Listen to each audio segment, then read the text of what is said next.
फरवरी को वो फैसला आ जाता है हाई कोर्ट का, और हाई कोर्ट के फैसले ने ये बात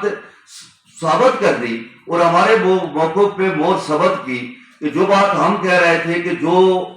दस्तूरुल अमल है उसकी कोई लीगल बैकिंग नहीं है। ये एक्ट 1990 आज़ाद कश्मीर के बड़े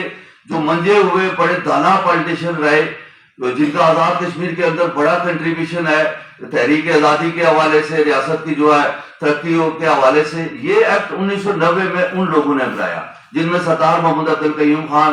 मोहतरम सरदार इब्राहिम साहब, राजा मुमताज से राठौर, हमारी आज़ाद कश्मीर की बड़ी लीडरशिप उस वक्त मौजूद थी। और उस एक्ट की रोशनी में मैं चूंकि 90 में भी मेंबर जिला काउंसिलर रहा और 4 साल हमने काम किया। बड़े जितने भी मामला थे उस वक्त का जिले का चेयरमैन 5 साल हमने काम किया, जिले के जितने भी चेयरमैन थे वो प्रोजेक्ट लीडर होते थे और उन्हीं के जरिए ये जो बंदियाती फंड्स थे वो जारी होते थे। हम पहले दिन से ये कह रहे हैं कि हमारी आज़ाद कश्मीर की असेंबली कानून साज असेंबली है, लेजिस्लेटर है, वो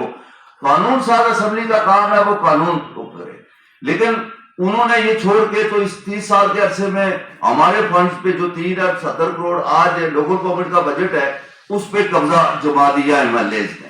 हमने उन्हें कहा कि आपका कोई लीगली राइट नहीं है इस, और हम कोई इजाफी बजट भी हुकूमत से नहीं मांग रहे। ये लोकल गवर्नमेंट का बजट पहले से मुफ्तिस है और ये बजट आप हमें दे,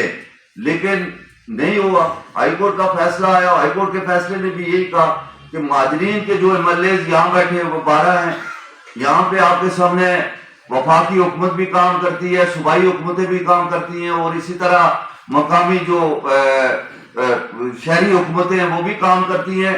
और आज़ाद कश्मीर का जो लोकल गवर्नमेंट है वो एजे के लोकल गवर्नमेंट है, उसका फंड उठा के यहाँ आज़ाद कश्मीर पाकिस्तान के 12 हलकों में भी खर्च होता है। तो हमारा ये था कि जी ये एमएलएज नहीं खर्च कर सकते, ये चूंकि लेजिस्लेचर है और इन्हें डेवलपमेंट असेंबली नहीं है, ये कानून साज असेंबली है।